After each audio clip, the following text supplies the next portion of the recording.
مكان كي يا أحمد محمد عمر أبا قدا بدنا أدا ورمو والله كانوا سدبي كنا إجونيسا يا بجماعة جلكبا أماموتا ورفود أفدي مبوسني كونكولاتا كيسا توماني تنيفيل من قدو ولي كبامي أرارا كورو دافتا كاني حالا استيوالين أرسل دبا تمي أدبا همي deebi'anii immoo gaafa jumaataa galgala imaama masgiidaa hafiz alqur'aan ta'ee kan nama solaachisu ijitiidhaan rukutanii dhahan halkan sa'a naannoo lamaa fi cinaatti dhahanii rukutanii ajjeesan. Amma hawaasa keessa miirri galee ka'umsi dubbii kanaa kanaadha. Ummata sanillee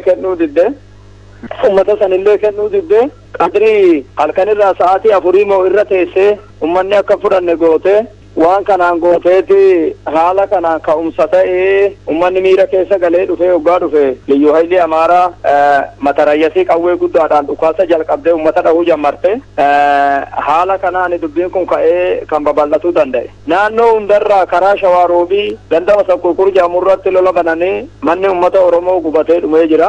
Jawwahaa keessatti manni ummata Oromoo gubatee dhumee namni baay'een du'ee jira. Sanirraa as dhufee immoo Ataayyee keessatti akkuma dhageessan konkolaataan illee nami garii jaha afur jaha odeeffannoon illee wal abbaan dhufne hanga konkolaataa jahaatis gubatame jedhamee taasama. Namni dhume manni Oromoo addaan kan Amaaraan ollaa jirullee manni buqqa'ee diigamee suuqni namaa qabeenyi namaa barbadaa'ee jira. Achirraa dhufee immoo manguddoo hin tasgabbeessine jedhee waan kana tasgabbeessuuf itti sheenellee ajjeesanii fixaniiti akka kanaan gandatti seenanii ummanni waa'ee nagaa haasonnoduma jedhanu ganda gubanii qe'ee gubanii hundumaa gubanii barbadeessanii jiran. Sanbiraan dabarree bakka Diidoo jedhamtutti ganda gubanii jiranii. Sanbiraan dabarree immoo bakka Funyaan Akaalee jedhamtuu diimtuu keessatti gabayaa amaanee kan jedhamtu birattis mana baay'ee gubanii barbadeessanii jiran. Har'a ammoo kuni asiin ammoo Kamisee biratti mata horoo bakka jedhamu bakka ummanni qotee bulaan horsiisee bulaan saawaa horsiisu mana jaarratee keessa taa'u keessatti mana 100 lakkaa'amu gubanii barbadeessanii jiranii. Kuni akkuma nama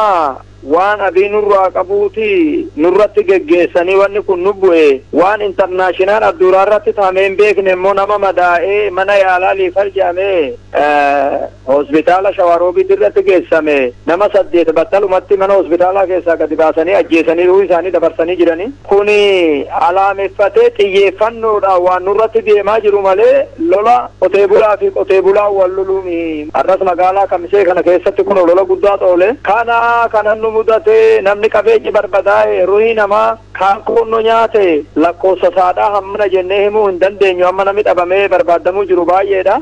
Sababni saadhaa barbaada lafaa fakkaata malee lafa wasanni asii kuni ana fakkaata sii fakkaata innee waan irra wal dinnillee hin qabnu. Akkuma eenyummaa tokko lafumarraa nu balleessanii lafuma kana fudhatuu fakkaata wanni jarri kun barbaadaa jiru. Raayyaan ittisa biyyaa fi poolisiin federaalaa aga galee hoo akkamii haalli tasgabbii jiru?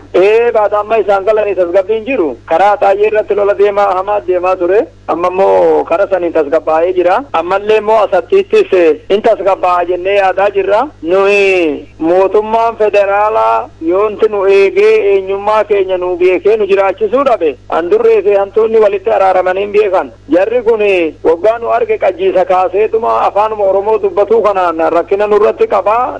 Mootummaan federaalaa tasgabbii nu godha. Humni immoo sheene kun ga'ami. Humni nu dabalame humni federaalaan baane waan xiqqoo waan ta'aniif dabalamanii nagaan eenyummaa keenyaa fi akkuma lammii tokkootti mirguma eenyummaan namaa eegamu nu eegame akkuma jiraannu barbaannu waan abi waan barbaannu hin qabnu eenyummaan mirga namummaa keenyaa nu kabajamee lafa keenyarraa akka jiraannu nuyi lafa kana abbaa abaabilee akaakilee 40 lakkaa'annaa inni 30 ametuun yaallo 40 ametuun yaallo akka jarri yooduun ta'in Oromoon ammataadha akka mataa nama danda'a lafa keenyarraa nuyi bakka dhaqnu qabnu akka lammii tokkootti eenyummaan keenya mirgi keenya akka nu kabajamu gara mootummaa federaalaattis nu himtanii ergaan kun akka qilleensarra nu oolu humni nu haa dabalamu. Akka abbaa gadaa tokkootti waan hin dhaamu ilmi namaa nama ta'uun kabajamuu waan qabuuf hawaasni Amaaraatii fi hawaasni Oromoo wal diddaa waan hin qabneef warra shagaxii dulloome fuudhee bolotikaadhaaf kana keessa jee hawaasa walitti naqee kana keessa tirfii barbaadu waan ta'eef eenyummaa keenyaa fi duudhaa keenya waliin qabannee